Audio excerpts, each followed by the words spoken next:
Hello students, it's Anuradha ma'am here. Welcome to my YouTube channel Make Concept Easy. आज के video lecture में class 11 psychology के chapter 4 को continue करते हुए मैं आपको एक्सप्लेन करूंगी context of development. Last video lecture में मैंने आपको डेवलपमेंट का मीनिंग बताया था, लाइफ स्पैन पर्सपेक्टिव बताया था डेवलपमेंट का। ये भी मैंने आपको समझाया था कि ग्रोथ और डेवलपमेंट किस तरह से एक दूसरे से डिफरेंट है। यूजुअली क्या होता है कि हम ग्रोथ और डेवलपमेंट को एक दूसरे के सिनोनिम कंसीडर कर लेते हैं, लेकिन इन दोनों में बहुत ज्यादा डिफरेंस है। ये सब समझने के लिए आप मेरे प्रीवियस वीडियो लेक्चर को देख लेना, उसमें आपको अच्छे से समझ में आ जाएगा कि ग्रोथ और डेवलपमेंट में क्या फर्क है। आज मैं आपको बताऊंगी कॉन्टेक्स्ट ऑफ डेवलपमेंट। देखो, डेवलपमेंट कभी भी वैक्यूम में एग्जिस्ट नहीं होता। डेवलपमेंट के लिए एक पर्टिकुलर सोशियो कल्चरल कॉन्टेक्स्ट की रिक्वायरमेंट होती है। कैसे ह्यूमन की लाइफ में चेंजेस होते हैं। देखो, जब बच्चा छोटा होता है तो वो स्कूल जाता है, अपनी स्कूलिंग खत्म करने के बाद वो एडोलसेंट हो जाता है, वो किशोर बन जाता है। इसके बाद वो नौकरी ढूंढता है, शादी होती है, बच्चे होते हैं, फिर वो रिटायर हो जाता है। इस तरह से हर इंसान की लाइफ में बायोलॉजिकल और एनवायरमेंटल चेंजेस होते हैं। अब देखो, आज के वीडियो लेक्चर में मैं दो साइकोलॉजिस्ट के पॉइंट ऑफ व्यू बताऊंगी डेवलपमेंट के बारे में। एक है ब्रोफेन ब्रेनर और दूसरे हैं दुर्गानंद सिन्हा। इन दोनों ने डेवलपमेंट के बारे में क्या पॉइंट ऑफ व्यू बताए हैं, ये सब मैं आपको डिटेल्ड वे में इजीएस्ट मैनर में एक्सप्लेन करूंगी। तो पूरा वीडियो लेक्चर बहुत इंफॉर्मेटिव है, इसलिए स्टार्टिंग से एंड तक फुल कंसंट्रेशन के साथ देखना, ताकि आपको ह्यूमन डेवलपमेंट अच्छे से समझ में आ जाए। तो पहले हम लेते हैं Bronfenbrenner's point of view. Bronfenbrenner's point of view of development gives importance to environment in development. He emphasizes on 5 levels. देखो, ब्रोफेन ब्रेनर्स का पॉइंट ऑफ व्यू क्या है कि जब भी ह्यूमन का डेवलपमेंट होता है उसमें एनवायरनमेंट का मेन रोल होता है। वो एनवायरनमेंट को मेन फैक्टर कंसिडर करते हैं ह्यूमन डेवलपमेंट में। इन्होंने 5 लेवल बताए हैं। कौन कौन से 5 लेवल है जो डेवलपमेंट को अफेक्ट करते हैं। पहला है माइक्रो सिस्टम, दूसरा है मेसो सिस्टम, तीसरा है एक्सो सिस्टम, चौथा है मैक्रो सिस्टम और पांचवा है क्रोनो सिस्टम। ये पांचों ही सिस्टम ह्यूमन डेवलपमेंट को अफेक्ट करते हैं, ह्यूमन के डेवलपमेंट में इम्पैक्ट करते हैं। तो पांचों ही सिस्टम मैं आपको 1 बाय 1 डिटेल्ड मैनर में समझा रही हूँ। सबसे पहले मैं ले रही हूं माइक्रो सिस्टम। माइक्रो सिस्टम का मतलब होता है immediate environment in which individual lives and has direct contact. Micro system का मतलब हुआ इमीडिएट एनवायरनमेंट, ऐसा एनवायरनमेंट, ऐसी सेटिंग जिसमें इंडिविजुअल रहता है। यहाँ पर इंडिविजुअल डायरेक्टली इंटरेक्ट करता है सोशल एजेंट से। सोशल एजेंट्स में आती हैं फैमिली, पेरेंट्स, पीयर्स यानी फ्रेंड्स। तीसरा आता है टीचर्स। यहाँ पर बच्चा डायरेक्टली कम्युनिकेट करता है अपने टीचर्स से। नेबरहुड में भी वो डायरेक्टली कम्युनिकेट करता है, डायरेक्टली इंटरेक्ट करता है। तो ये सब लोग चाइल्ड के साथ किस तरह का बिहेव करते हैं, किस तरह का एटीट्यूड रखते हैं, ये सब अफेक्ट करता है चाइल्ड के डेवलपमेंट पर। तो समझ आया आपको माइक्रो सिस्टम कैसे अफेक्ट करता है चाइल्ड के डेवलपमेंट पर। माइक्रो सिस्टम ऐसा सिस्टम होता है जिसमें चाइल्ड रहता है और वो डायरेक्टली कम्युनिकेट करता है सोशल एजेंट्स के साथ। सोशल एजेंट्स उसके साथ किस तरह से बिहेव करते हैं, ये सब इम्पैक्ट करता है उसके डेवलपमेंट पर। दूसरा आता है मेसो सिस्टम। मेसो सिस्टम में आता है relation between these contacts. For example, relation between parents and teachers, parents and friends. Meso system में रिलेशन एस्टेब्लिश किए जाते हैं लोगों के बीच में, किस तरह से लोग एक दूसरे के साथ रिलेशन एस्टेब्लिश करते हैं। जैसे पेरेंट्स कैसे कम्युनिकेट करते हैं टीचर्स के साथ, कैसे रिलेशन है पेरेंट्स के टीचर्स के साथ, कैसे रिलेशन है पेरेंट्स के उनके फ्रेंड्स के साथ, कैसे रिलेशन है पेरेंट्स के नेबरहुड में। कहीं ऐसा तो नहीं है कि नेबरहुड में रोजाना लड़ाई झगड़े होते हैं या फिर नेबरहुड में सब एक दूसरे की रिस्पेक्ट करते हैं। तो ये सारी चीजें इन्फ्लुएंस करती है चाइल्ड के डेवलपमेंट में। तीसरा पॉइंट आता है एक्सोसिस्टम। इसमें आते हैं social events may not directly involve child but impact his development. For example, transfer of parents, facilities availability. देखो एक्सो सिस्टम में सोशल सेटिंग वाली इवेंट्स होती है। यहाँ पर बच्चा डायरेक्टली कम्युनिकेट नहीं करता है, डायरेक्टली पार्टिसिपेट नहीं करता है, डायरेक्टली इन्वॉल्व नहीं होता है सोशल सेटिंग में, फिर भी उसका डेवलपमेंट अफेक्ट होता है। जैसे देखो सोशल सेटिंग में पेरेंट्स काम करते हैं, सपोज पेरेंट्स का ट्रांसफर हो जाता है, चाहे मदर या फादर किसी का ट्रांसफर हो जाता है, तो वो टेंशन में रहते हैं, स्ट्रेस हो जाते हैं कि जब ट्रांसफर हो गया तो हमें शिफ्ट करना होगा, कैसे बच्चे की स्कूलिंग होगी, कैसे बच्चे की मेडिकल केयर होगी, कैसे उसको एंटरटेनमेंट फैसिलिटीज मिलेगी। तो इस तरह से वो बहुत ज्यादा फ्रस्ट्रेटेड होते हैं, स्ट्रेस्ड होते हैं। उनकी टेंशन की वजह से, उनके स्ट्रेस की वजह से वो बच्चों के साथ डिफरेंट बिहेवियर करने लग जाते हैं जो बच्चों के डेवलपमेंट को अफेक्ट करता है। तो समझ आया एक्सो सिस्टम में क्या होता है। एक्सो सिस्टम ये एक सोशल सेटिंग होती है, चाहे बच्चा इसमें डायरेक्टली इन्वॉल्व ना हो फिर भी उसका डेवलपमेंट अफेक्टेड होता है, क्योंकि अगर पेरेंट्स स्ट्रेस में होंगे तो ऑटोमेटिकली बच्चे के डेवलपमेंट पर भी अफेक्ट होगा। तो ये 3 पॉइंट है। पहला है माइक्रो सिस्टम जिसमें बच्चा डायरेक्टली इन्वॉल्व होता है।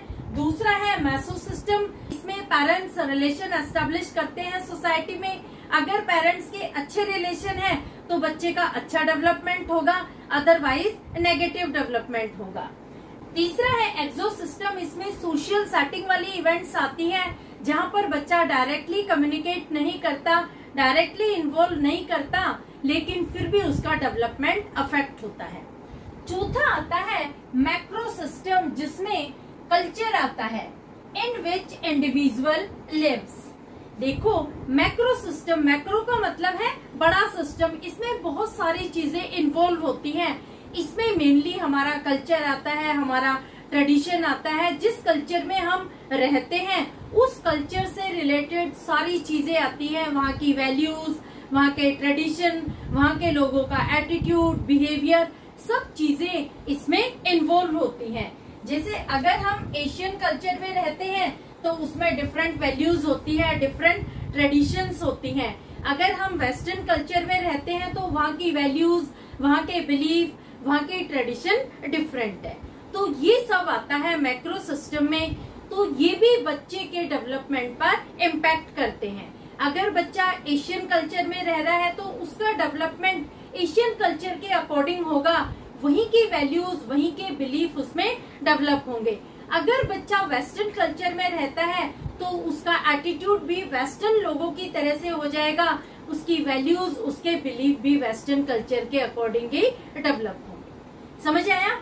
नेक्स्ट पॉइंट आता है क्रोनो सिस्टम। इसमें मेजर इवेंट्स आते हैं in personal life, for example divorce of parents, accident and political unrest etcetera. देखो जो क्रोनो सिस्टम होता है ये इंडिविजुअल की लाइफ के पर्सनल एक्सपीरियंसेस होते हैं जो उसके डेवलपमेंट पर इम्पैक्ट करते हैं। जैसे अगर बच्चे के पेरेंट्स का डाइवर्स हो गया तो ये नेगेटिवली उसके डेवलपमेंट पर इफेक्ट करेंगे।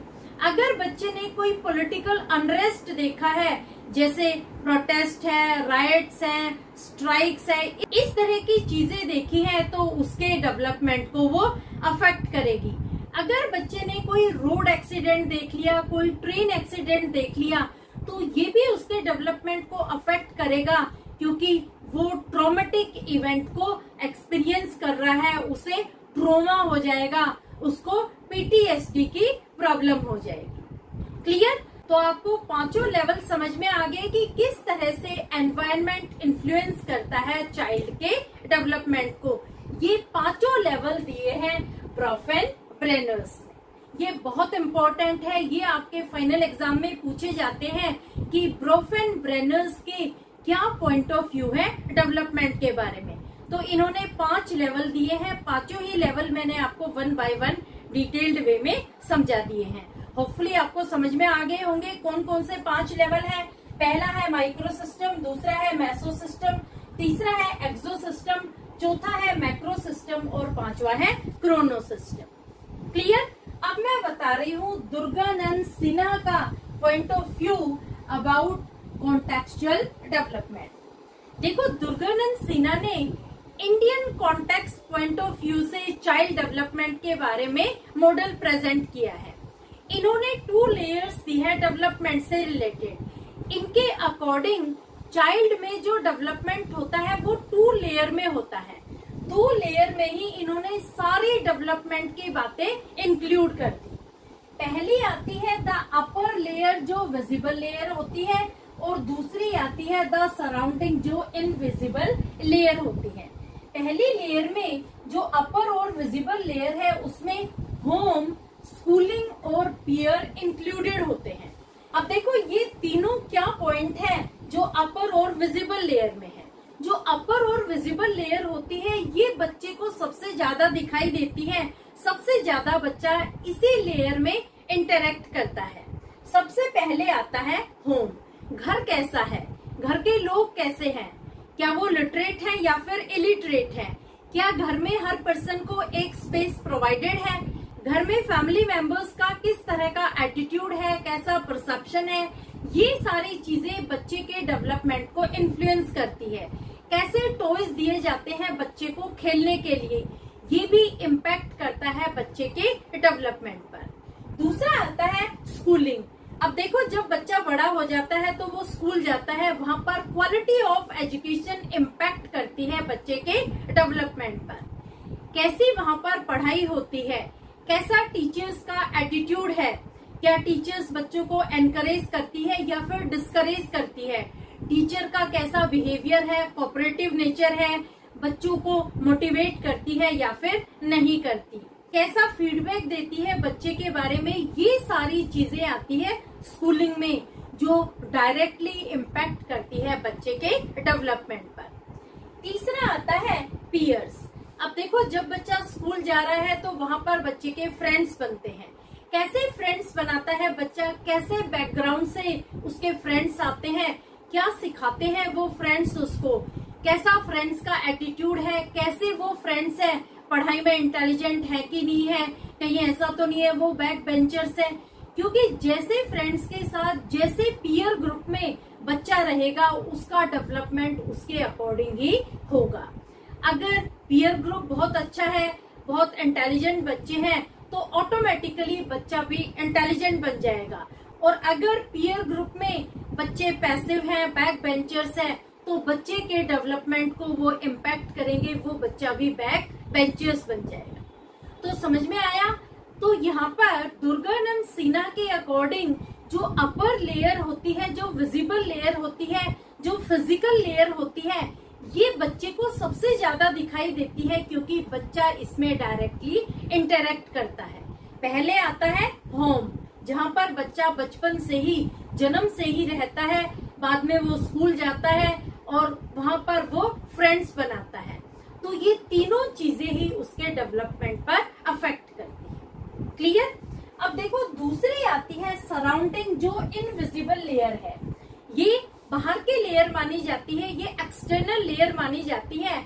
यहाँ पर बच्चा डायरेक्टली इंटरेक्ट नहीं करता, लेकिन फिर भी जो इनविजिबल लेयर होती है इनडायरेक्टली बच्चे के डेवलपमेंट को अफेक्ट करती है। इसमें कुछ पॉइंट्स आते हैं जैसे ज्योग्राफिकल एनवायरनमेंट, जिसमें पॉपुलेशन और पोल्यूशन आता है। दूसरा है कास्ट और क्लास। तीसरा आता है जनरल फैसिलिटीज अवेलेबिलिटी। देखो, जो एनवायरमेंटल सराउंडिंग है वो इनविजिबल लेयर है, लेकिन ये बहुत इम्पोर्टेंट है क्योंकि ये भी बच्चे को इनडायरेक्ट वे से उसके डेवलपमेंट को अफेक्ट करती है।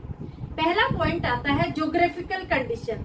कैसी लोकेलिटी में बच्चा रहता है, कैसे एरिया में बच्चा रहता है, कैसी सराउंडिंग में रहता है। ऐसा तो नहीं है वो लोकेलिटी बहुत ज्यादा कंजेस्टेड है, बहुत ज्यादा पोल्यूटेड है, उसको खेलने के लिए भी स्पेस नहीं मिलता, वहाँ के लोग हैं वो ज्यादा लिटरेट नहीं है। तो ये सारी चीजें बच्चे के डेवलपमेंट को अफेक्ट करती है। भले ही बच्चा वहाँ पर डायरेक्टली कम्युनिकेट नहीं करता, लेकिन लोगों के बिहेवियर को, लोगों के एटीट्यूड को वो ऑब्जर्व करता है और वैसा ही वो सीख जाता है। क्लियर। दूसरा आता है कास्ट और क्लास। देखो यहाँ पर हम Indian context point of view की बात कर रहे हैं डेवलपमेंट से रिलेटेड। तो यहाँ पर कास्ट सिस्टम पर फोकस किया जाता है कि जिस सोसाइटी में, जिस लोकेलिटी में बच्चा रहता है वहाँ पर कौन सी कास्ट के लोग रहते हैं, दूसरा कौन सी क्लास के लोग रहते हैं। तो ये भी बच्चे के डेवलपमेंट को अफेक्ट करते हैं, क्योंकि अगर अपर कास्ट के लोग रहते हैं, अपर क्लास के लोग रहते हैं तो वहाँ बच्चे का अच्छा डेवलपमेंट होगा। अगर लोअर कास्ट के लोग रह रहे हैं, लोअर क्लास के लोग रह रहे हैं, तो वो बच्चे के डेवलपमेंट को हैम्पर करेंगे। क्लियर। तो यहाँ पर कास्ट और क्लास ये भी इनडायरेक्ट वे से बच्चे के डेवलपमेंट को अफेक्ट करती है। तीसरा आता है जनरल अवेलेबिलिटी ऑफ फैसिलिटीज। जो सोर्सेज हैं वो प्रॉपरली अवेलेबल हैं कि नहीं। कहीं ऐसा तो नहीं है ड्रिंकिंग वाटर की फैसिलिटी नहीं है, इलेक्ट्रिसिटी की प्रॉब्लम है, रिक्रिएशनल फैसिलिटीज की प्रॉब्लम है, ना कोई पार्क है। तो ये सारी चीजें भी बच्चे के डेवलपमेंट को अफेक्ट करती है। क्लियर। तो जो फैसिलिटीज है वो प्रॉपर होनी चाहिए, बच्चे को हर तरह की सुविधाएं मिलनी चाहिए। जिन बच्चों को हर तरह की फैसिलिटीज मिलती है उनका प्रॉपर डेवलपमेंट होता है, और जिन बच्चों के पास बेसिक फैसिलिटीज की, बेसिक कम्युनिटीज की लैकिंग होती है उनका डेवलपमेंट हैम्पर हो जाता है। क्लियर। तो दुर्गानंद सिन्हा ने ये 2 लेयर दी हैं। एक तो अपर लेयर है जो विजिबल है, जहाँ पर बच्चा डायरेक्टली कम्युनिकेट करता है, वो बच्चे को डायरेक्टली इम्पैक्ट करती है उसके डेवलपमेंट पे। और दूसरी सराउंडिंग लेयर है जो इनविजिबल लेयर है। भले ही यहाँ पर बच्चा डायरेक्टली इंटरेक्ट नहीं करता, लेकिन ये भी बच्चे के डेवलपमेंट को इनडायरेक्ट वे से अफेक्ट करती है। क्लियर। तो ये भी इम्पोर्टेंट है। कई बार दुर्गानंद सिन्हा पर भी शॉर्ट नोट पूछ लेते हैं। तो दोनों ही बहुत इम्पोर्टेंट पॉइंट है जो मैंने आज के वीडियो लेक्चर में डिस्कस किए हैं। होपफुली आपको समझ में आ गए होंगे context of development. Next video lecture में मैं आपको बताऊंगी स्टेजेस ऑफ डेवलपमेंट, कौन कौन सी स्टेजेस आती हैं डेवलपमेंट में। लिंक अपने फ्रेंड्स को भी जरूर शेयर कर देना, क्योंकि पूरा चैप्टर मैं आपको इजीएस्ट मैनर में, डिटेल्ड वे में एक्सप्लेन करूंगी। होपफुली आपको समझ में आ गया होगा। आप अपने फ्रेंड्स को भी बता देना ताकि उनको भी कॉन्टेक्स्ट ऑफ डेवलपमेंट अच्छे से समझ में आ जाए। Thank you so much.